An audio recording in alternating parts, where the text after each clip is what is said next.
What up? What up? What's going on, everybody? I just had an incredible conversation with Nat Shere, and I'm gonna be honest, you guys are in for a real treat when you start to hear what this guy knows about zero trust, what he knows about making the connection between security teams and the rest of the organizations. I think you guys are just in for a complete treat. So, without further ado, let's jump into the intro and then let's go ahead and get you guys listening to an incredible mind inside of this cybersecurity space. Let's go.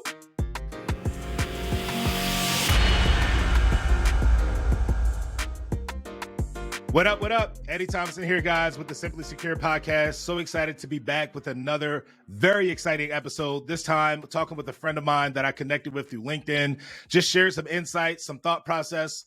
It felt like we connected really, really well just through a regular call outside of this interview, and wanted to bring him up here to share some insights and things that he's learned about the cybersecurity space. So real quick, go ahead and introduce yourself, my man, and let them know what you're excited about.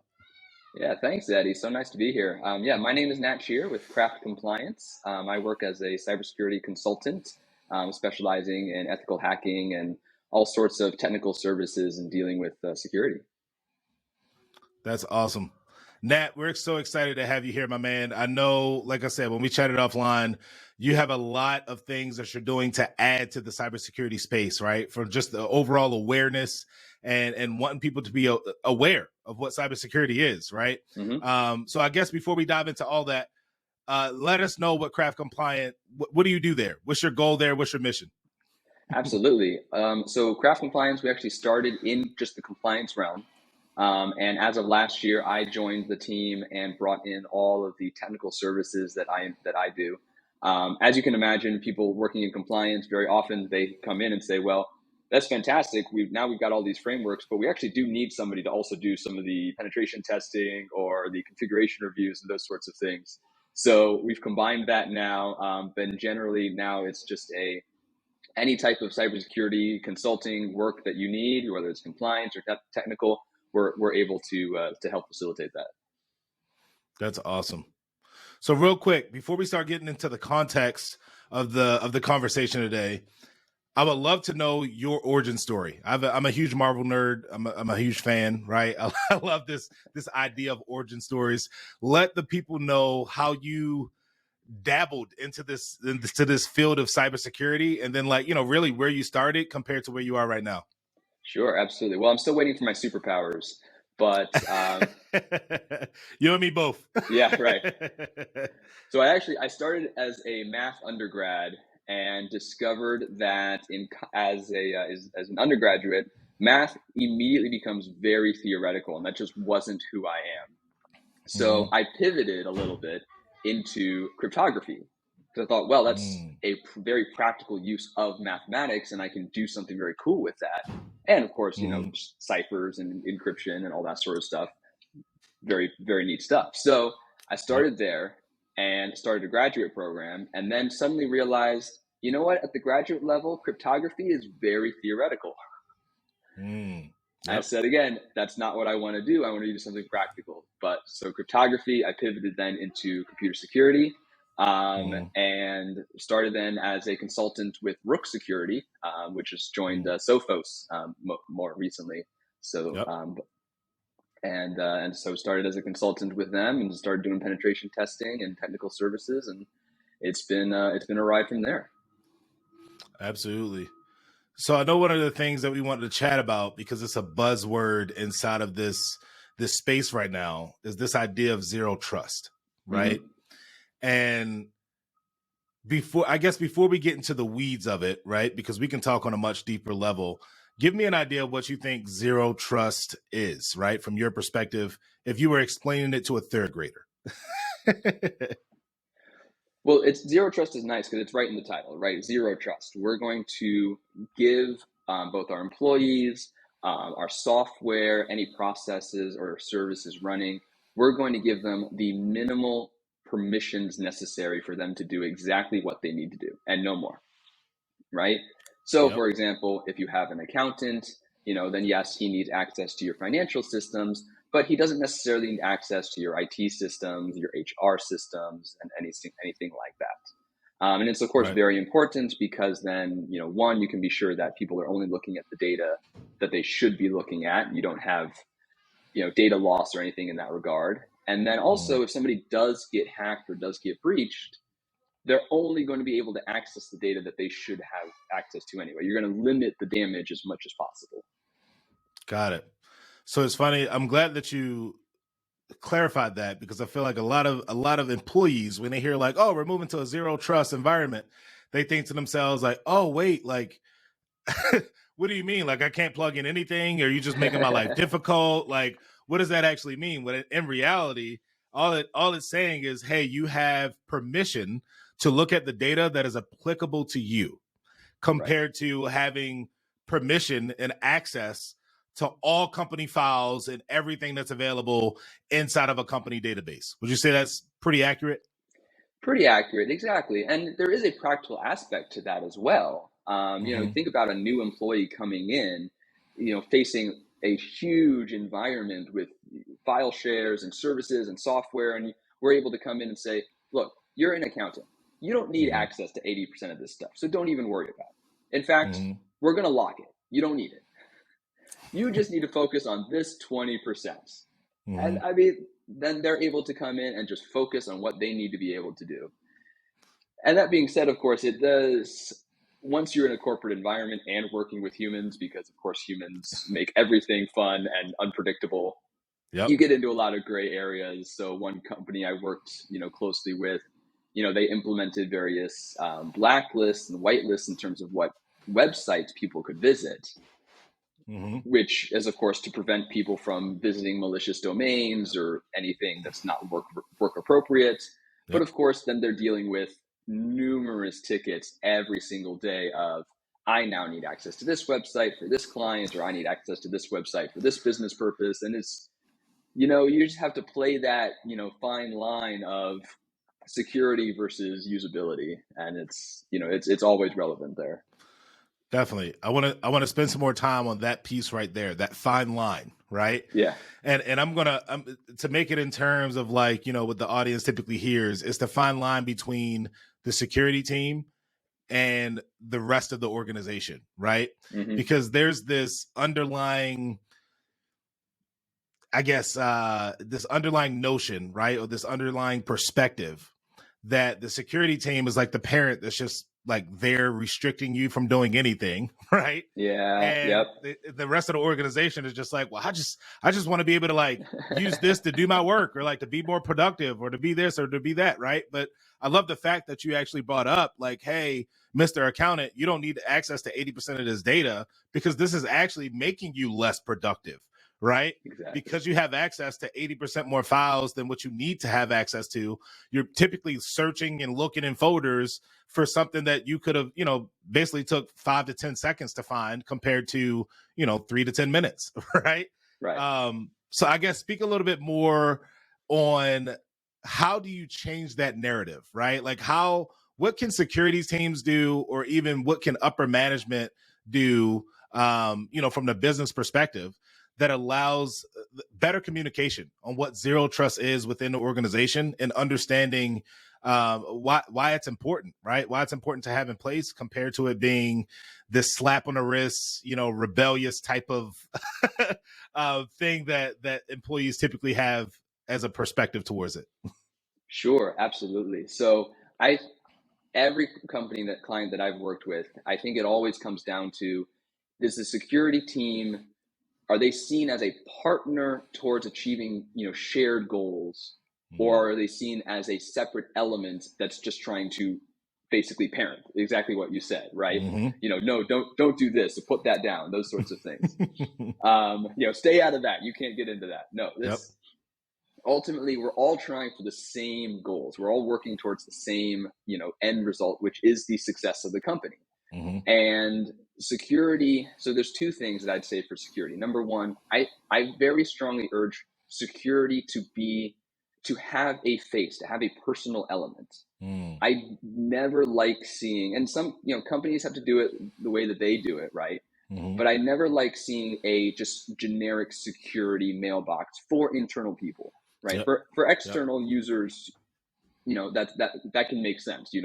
But for internal users, I think they need to have somebody, they have a personal element, right? Somebody that says, yes, this is the security team. And if I reach out to them, they're going to help me resolve my problem. Yep. As opposed to just a box. They think, oh, my request just goes into the ether, the security ether, and maybe somebody will take it or maybe somebody won't. But I don't know what happens back there, and those sorts of things. They say, no, right? We want to work together, and so personal element, and then security, making sure that everyone knows we're not trying to police you. We want to make your job better and more efficient. It's exactly right, the accountant. We want to enable you to do your job in the most effective way. And if we have to worry, or you have to worry about malware or malicious things or accessing data that you're not supposed to access, then you're just going to be worried and fretting about it. As opposed to, we'll set it up. If you have access to it, you should have access to it. You can work with that. And if you need extra access, let us know. We'll resolve it as quickly as we can. It's so true. I want you to spend time, right? Because like the communication piece of what you just shared is very applicable, right? I think that's the mindset behind how we bridge this gap, right? But talk about some of the actions that can be taken, right? Like how do you get the security team to come out of their hermit shell, right? And engage and humanize their part of the business? Is that up to the security analysts, right? Is it up to the pen testers to be able to go through the organization and share those things? Is it up to the CISO to try to bridge the gap? What does that look like? And then on the opposite side, what does that look like for the end users, right? Like, does the end users, should they take an initiative to go and knock on that locked door that's in every single organization? Like, hey, you need special clearance to get inside of here. Should you go knock on the door and just be like, hey, I just want to like develop a genuine relationship with you guys, right? What does that look like? Give us some actions that can be taken to hopefully bring that mindset piece that you just shared to fruition, like make it a reality.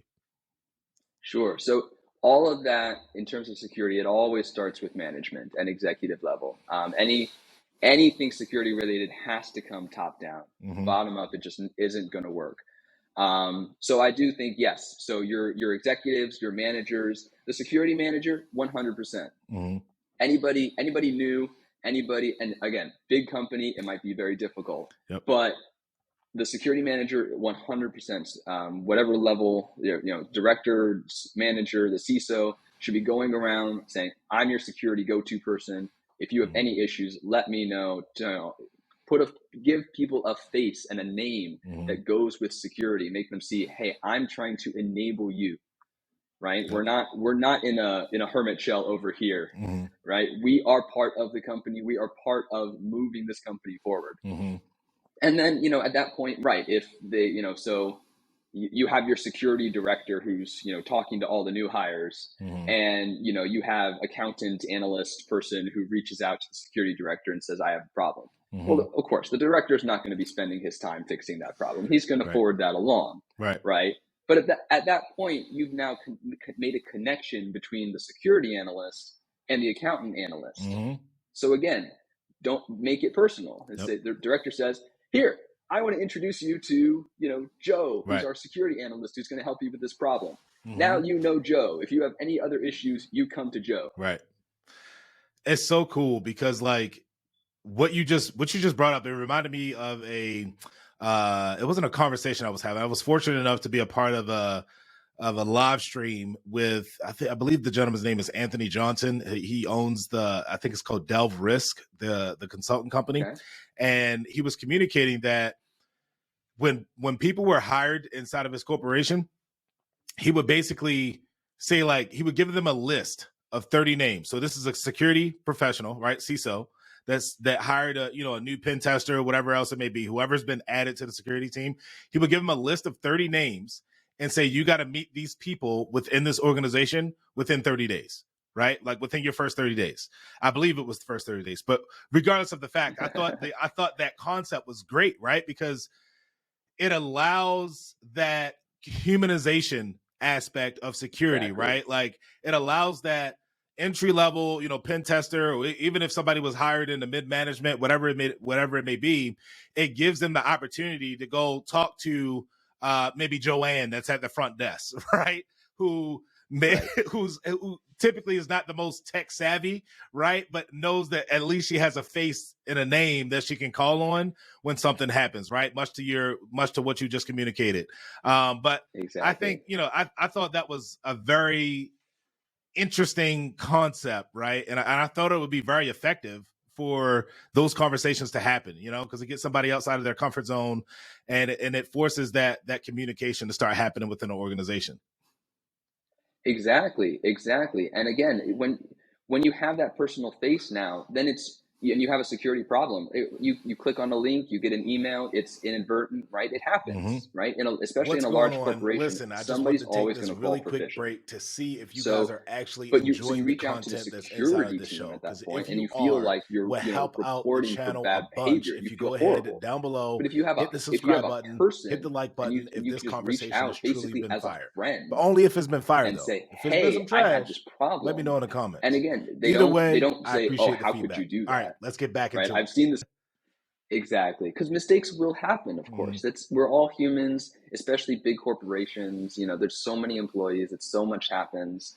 You get hundreds of emails a day, some people, and of course they're going through very quickly. They don't necessarily have time to look for all the little, typos or the domain misspellings and those sorts of things. So it happens, they click, but the easier you can make it so that they immediately reach out to security, as opposed to hiding it or waiting, and then security finds out 2 weeks later, then you might have already just lost. So absolutely.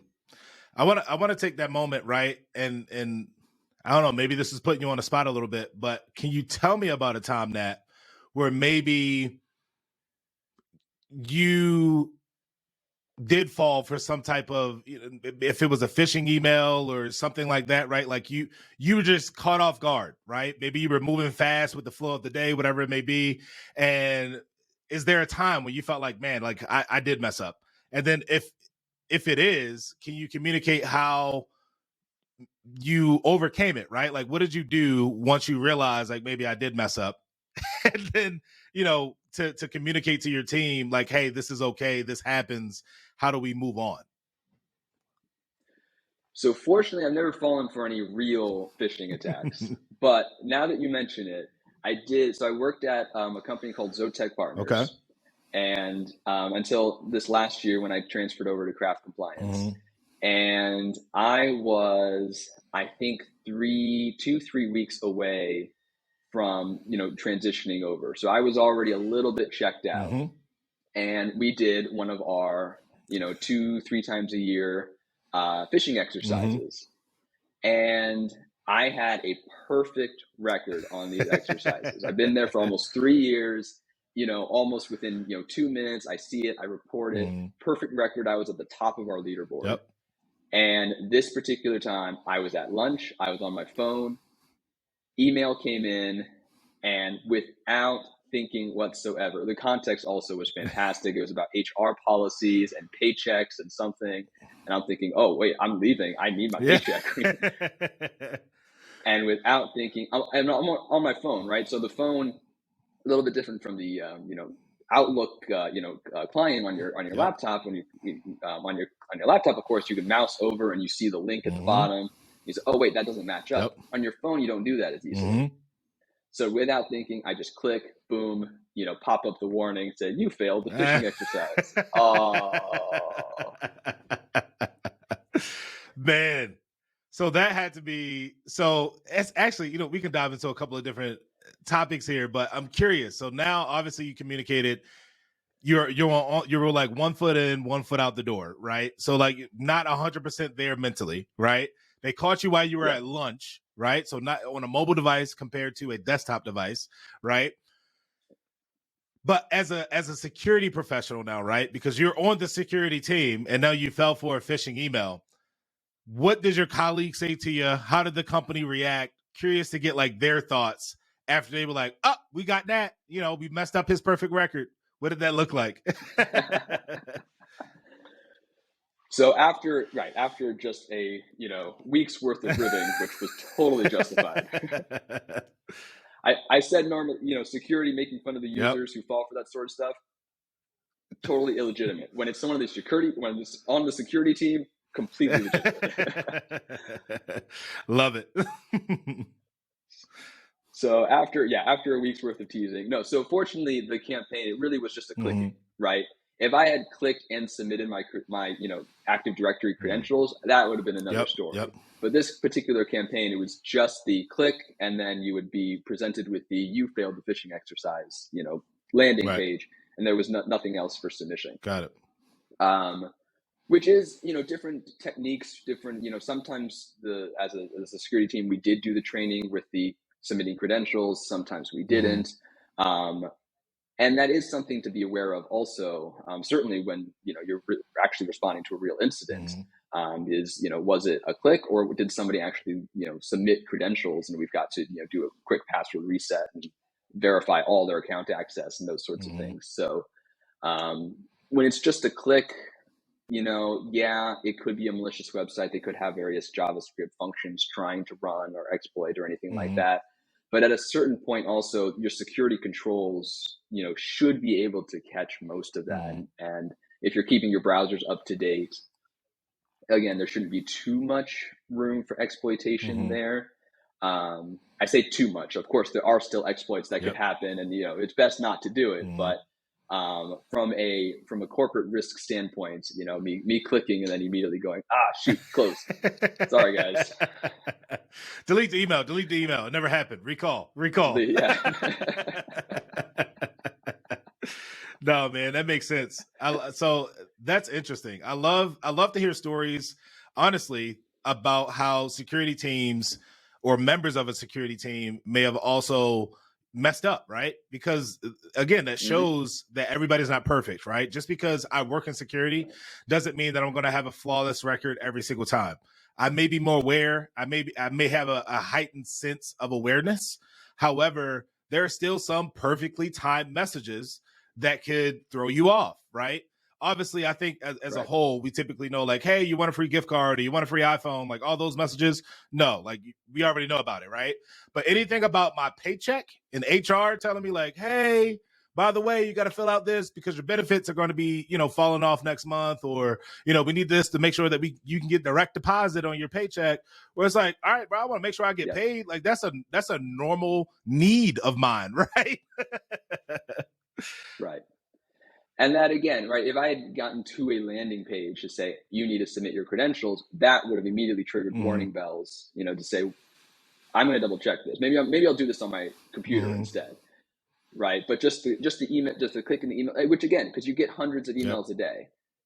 So you're just, scrolling through. At my first job, I was actually doing a test. I was testing a tool for phishing exercises, and used one of my coworkers as my target. And I spoofed our manager's email and just sent them a link to say, hey, here's a cool forensics tool on GitHub that you should check out. That was it, and just the link to GitHub. Of course, it showed GitHub, but it was a link to just a cat meme or something. And it was innocuous, and he clicked. And again, the security team, security awareness, fully aware, and that was on his desktop that he didn't hover over. He just saw the email from his manager and clicked the link. It the context made sense, and so I was able to tease him for a couple of days about it. But it happens. The right context and everything. That's 100%. Security awareness is so important. I think the training is so important, but it is always important to remember somebody's always going to fall for it. And, because the right context, a attacker that's really targeting your environment, they're going to find the context that somebody will fall for. So now I'm curious to know from your perspective, right? Like how, because you brought up security awareness, and we talked about security awareness, and we talked about the heightened sense that's inside of the security team itself. But for the rest of the organization, obviously we got October, it's Security Awareness Month, right? And I feel like that's where a lot of companies try to focus a lot of time and do their phishing, their phishing campaigns and things like that. But how do we make it a normalized activity or normalized event that happens throughout the year, right? Like, obviously, I don't know if that means phishing campaigns once a quarter. Like, how do we make security keep it on the forefront of everybody's mind? Because me and you both know that security is honestly a user level, right? Like, if humans mess up, that's where all the vulnerabilities are.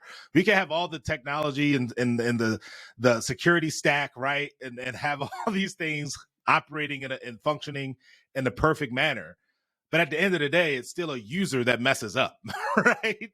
So how do we make that a normalized thing inside of an organization from your perspective? I think, again, it does come down to executives and management making it a priority. Because the security team, of course, they're never going to be able to interface with everybody all the time. I have seen quarterly, even monthly, security awareness trainings, phishing exercises. I've seen security newsletters. I've seen, at my previous job with SoTech Partners, I interfaced basically half of my time with security and with development. I was working with the development teams to make sure that they were incorporating security into the development lifecycle. And so I was in all of the development meetings, which was very good. And then it made sure that, anytime anything in those meetings with regard to security came up, I was there ready to, champion the security cause. And of course, just being in the room sometimes made them all, yep, he's here. We can't talk about that. Or, oh, actually, I just saw Nat. I thought of a security problem with this. So, but of course, you can't have a security member in every meeting, throughout the company. And that's where I think it really does come down to, executives saying, this is our priority. If you have any questions, you know who to contact. So with that being said, because you open up a whole other can of worms, right? And the fact that, like, does security have a seat at the table, right? Or are they only called upon when something gets messed up? Is your security team just a compliance first security team, and there's no additional, standards on top of that, right?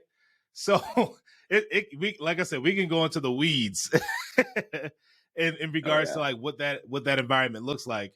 But curious from your perspective, Nat, and working where you are right now in your current role, knowing that you at least have a seat at the table, right?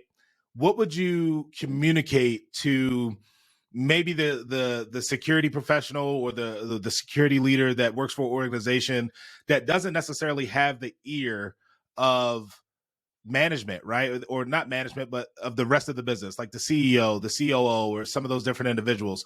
How do you position yourself to say, like, hey, what I do is valuable to this business, so I should have a seat at the table to offer some insight? So, yeah, sometimes, and we hope it doesn't come down to it, but sometimes just having a small security incident, gets you that seat, and all of a sudden it becomes real, to the executives and to the managers. So definitely, anytime, you have any security problems, you make sure to document that very clearly, what was done, what happened, what was done.